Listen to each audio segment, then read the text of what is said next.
ချစ်စရာလေးတို့ပါဟိုမှာပါထိုးစင်းလာပါခင်ဗျာအခုဆိုရင်တော့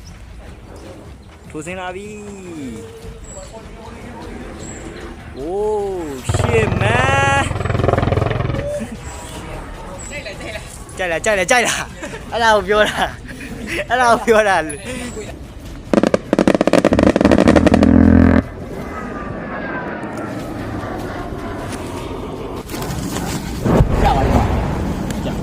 ခေါင်းမတင်းနေဘဝချင်တယ်ခေါင်းအိုးပေါင်သီးတွေကွာ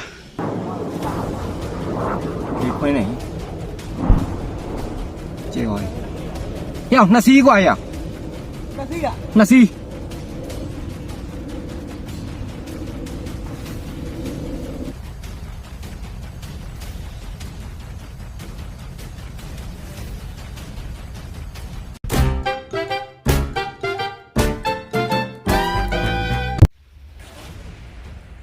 ချစ်စရာလေးတို့ပါဟိုမှာပါထိုးစင်းလာပါခင်ဗျာအခုဆိုရင်တော့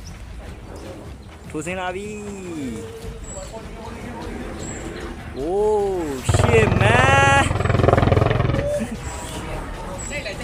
ကြိုက်လားအဲ့ဒါကိုပြောတာ